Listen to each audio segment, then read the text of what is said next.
Ua o se tala fia mo tangata soifua le tu malo nganga e maunga numera lua. Le asole nei lona whao mati lua o luono. Ua tu whai le ta i se lau 50 tala a ona tangata anu. Mai le pepe i le tangata e sili ona matua o ainga uma. Pena moli mau mai lona whaipule le fionga le minisao ta longa me whaafifia. Fionga sewa muli fasitoma. O le tufaina o le se lau 50 tala i tu malo e 50 tasi Samoa. O whaonga iei se vaenga o le tasi 10 miliona o tupe i tu malo. O le tala whaatau o le tupe whaasosol whai ngā malo o le whaas. O lana no fo inga mua na tua i whaonga talu le whaamaliaina o tuutuunga o poloketi. Ai no fo inga lona lua le u whaanga solo nei le whaas o si tia mai ai i le miliona i le tausanga i le ta i lua miliona. Pei tai, o whaafai fia i tu malo na maua swafa o tangata le stala i lunga o lola palota. Talu e manatul pulenga o poloketi atina el malo. Pauleo le wha maumaunga e maopo ma mautu, to e lata mai. Wha atu sa isi wha maumaunga. Mole wha maoni o na wha matua atu le silau 50 tala al tangata. Efeso so ani ta penanga wha nau le amtanga o le tausanga onga. Inisio tala mai lava le moteli savai i le so e ta ane le fitul taia o isa taua. Le asia singa o le wha amati le kalesia wha apotonker siano Samoa. Alem tanga ruenga le tua tane mai patamea i tufuta foe. O le awasiasi e au fia le sunga te akono tui ina se wa muli fasitoma. Mai ali ipatia mai le taunu umanuia o le ngā ruenga i le pulenga le tua sau. E ia fio anga mai awala anga e atu i tufuta foe. O mea asiasi e au fia le sisi o manga o le malu maona fale tua iai. Peita e tolu aso le nei wha moe mo le wha asopoli o le motele mai le tua sau i le so. Aso tofia tai au wha soloane i le wha itua ngā ngai fo maunga a opo i manase. Ai aso wharai le loa wha umane i le itua tane i nganga e maunga mai a vau i pata mea. O le whansa, o le whamamawhala ngi o le whane ho le malolo i kua o le whansa, le whapenga i le densi o manga o le suifo malolo i. O kusa o le kangarunga ngeri kua kange o le samai pakamea e kau i kufu. Kusa o ngei makai au malaso malaile. Sungal ti akono toi ina le whakasa le fiongal min stao ta alonga sewa muli fasi. Ai lo whanga solo fo i le asia singa lava lea o le whaamatilu o luono i le itua teine i savai. Ta penanga a ulumana i le fono tele whaaltau sanga a le whakasa i malua i le masina o me. Ua tali atu le fiongal pale mia na uli al mali e toa plata i vao le watea forces shmete le sa mali. Ale pulenga o le onga St. Paul i ta whaingata. O le salua o le vai asonei ana nafi ua whamawina. Leo o alo ia tuai o le taitai o le malo. E mata i tūfo linga o le whalea onga. Ma lea onga lea St. Paul i ta whaingata. O lea onga lea ua whai ma mapusanga o whana wa le tele o ainga. O la tau whata wina whanua no folisi ma whanua motu. O le malo i whale lau niu manu ufau.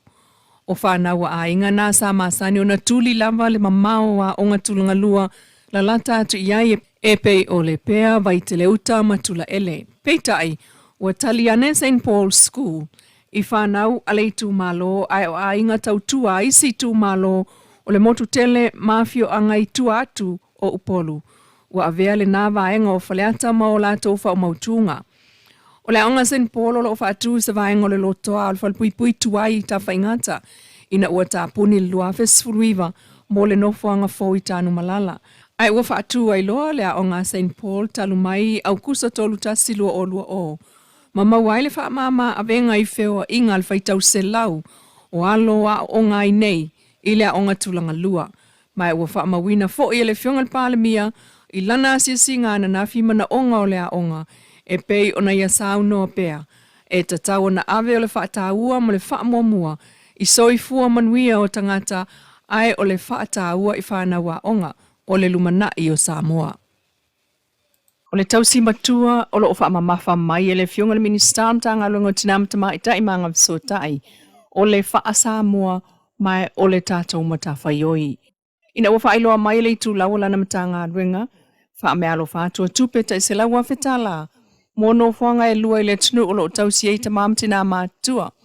I mapu i whangalele i vailele i upolu nei malongo i pulotu i whaasalele anga i salawhai. Molo tausi la fia nei se lenia tai se lau afe o tu ina atu whalaputonga nei. E maua le sosoani a wale tausilina ia male va ainga o tātou tangata matutua.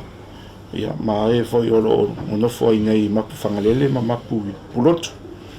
O le poloketi nei sa wale von fatino ma e o le amount lava sa iai e luas furuafe. Ia a si tanga nei wa whai e whainga malo. Ia le ala wa iai le tai se lau afe. Ia o whaali maina le si tanga. O no le va ai foi le malo. I le tāua ma le a ngā foi o le whalaputonga nei. A wale a ngā iluma a mese foi o tato matua o lo no foi I nei a society I lalo le mapu whangalele ma le mapu pulotu. Sauno ai le minista le sunga moe whaawōtiu le zākui o tātou mātua o le whaavae leo a inga manu. Wa watu le lango I le au nanga o ngafa ma le saunga le mū, ma le tausio I la tō ia sa uma. Masaini ai se malienga mo le lango I le au nanga lea o le tausio tangata mātutua. O le malienga saini, wa tangi ai le fsoswani whaawau o le malo. E whaamalo si au I pūlenga o la tō whatautai le nei au nanga I Samoa. Mai o le a whaawau fo I ona mata I tūpea le matanga ruenga. Ia mauti noa le maua I e tamamti nā mātutua o le tausinga tāla whiangai. Ma I la tau, e pei ona watuai fsoswani tūpea. Inisi o tala e tasi laval mafua anga o le saili whaalawa I tele mai o fsoswani moni paina toto. Ona ua mana o mia ai e le whalamai. E pe ona iai le talo sanga mo le tui ngā toto whai whātasi. A le whale so e toto le whalamai tele mtotua. Ma le whala apoptonga le kolu se mū. Le ana whaatautai e le asonga fua le vai aso nei. Ma uto e wha au popo ai le aso. Ai uto e wha iloa mai le wha au popo atuai. Ma le aso le nei o lo whai e le whaletali malo le tau mea sina I motaa. Ona na filen amata il whaatala ula. Mata ua e le whale so e toto. Sa manuia. Ma maua paina toto ana na fi peitai. O le toe sa ilinga o le asoele o ye sila fio le potu su e toto. Ai o so sa ilinga toto lava. O le koluse mū. Ai o le vaenga o le fale su e toto. O le vaenga le lap. E ngafa ma le tui ino toto.